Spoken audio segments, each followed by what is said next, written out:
Good evening and welcome to the real world of Mendel Futterfatz. He's a Chassidish Yid, a big mashpia. He came after years in Russia. He came out and in Fabring with Lubavitch Chassidim. He would say over stories that happened to him, things that he had seen, things that he'd heard in Russia.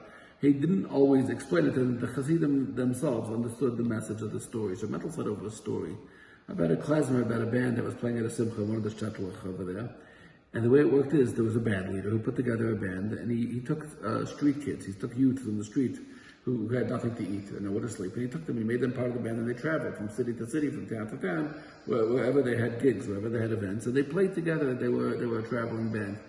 And one of the people in the band, his job wasn't to play the drum, and his job wasn't to play the trumpet. His job was to stand with cymbals and to scream, Freilacha, Freilacha, to what you'd call today a motivator, to pump up the matzah, to make it exciting. Freilacha, Freilacha, that was his job.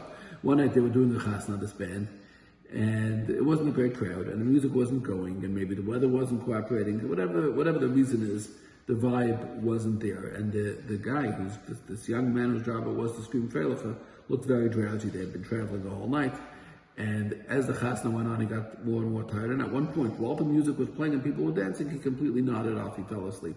And the band leader saw this, and he was incensed, and he reached across from behind his instrument, he reached across the stage, and he slapped this young man in the face to wake him up. And everybody looked. It was a very pitiful sight. He had a big red welt on his face, and he was humiliated in front of everybody, all the guests, and he had to wake up and scream, Freilacha, Freilacha, right away, because as soon as he woke up, he was startled awake. He realized why he had been slapped, because he wasn't doing his job. So he started to bang, bang, Freilacha, Freilacha. And it was such a picture of irony. Screaming Freilacha, you're telling people to be happy when you're such a broken person. Look at you, you're so humiliated.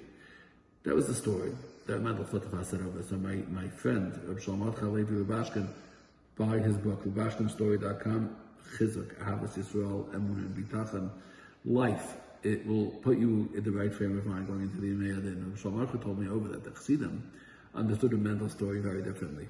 It wasn't a rachmanis. They weren't pitying this young man who got slapped. They were saying something else. Look what's going on over here. This young man had been saved from some street corner, from a life of starvation or crime and homelessness by the band leaders had come. Your job is to say Freilacha, Freilacha. His whole essence, his whole identity, his whole Metzias was bound up with the band leader who fed him, who gave him a job, who gave him money, who took care of him, who gave him a place to sleep. So he was Freilacha. He was saying, you woke me up. You slapped me because you gave me a job. I'm happy to do what you want to do because I'm happy you're in my life. So Freilacha, Freilacha, yeah, I have a red gash on my face, and yeah, I've just been humiliated in front of everybody. But the Freilacha, the Freilacha comes from the fact that you're the one who did it to me, and you take care of me. So I'm okay. I'm really okay. Rabbi Yisroel Besser connected it with the pasuk in this week's Haftarah. Berega katan azavtich, the Rebbe says. We all have moments when we feel that slap. But it's Berega katan azavtich. I'm the one who takes care of you. I'm the one who fed you. I'm the one who gave you life. And you're a freilach because you're okay with me. So it's Berega katan. You know that sometimes externally things happen, but it's not the pneumius. The pneumius, our bond is very, very strong. Which brings us to the last pasuk in this week's Haftarah, one of the most comforting psukim of the Shiva de Nechemta. Ki yaharim yamushu gvois temutena v'chasdi meitech lo'yamash. Rabbi Shalom says, one more little plug, listen to the song Shlomo Katz, I think it is. It's called An Everlasting Love. You could find it wherever Jewish music is accessible to you. It really does justice to the pasuk. Berega katan azavtich. Ki yaharim yamushu, like the mountains will crumble and the hillsides, he says, will fade away. I think maybe will falter.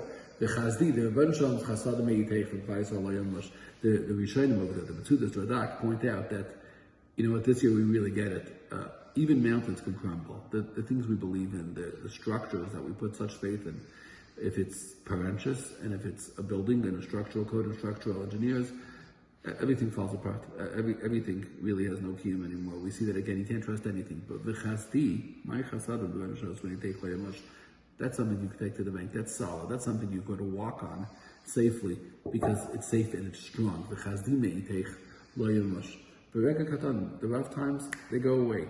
But inside, we're screaming, Freilacha.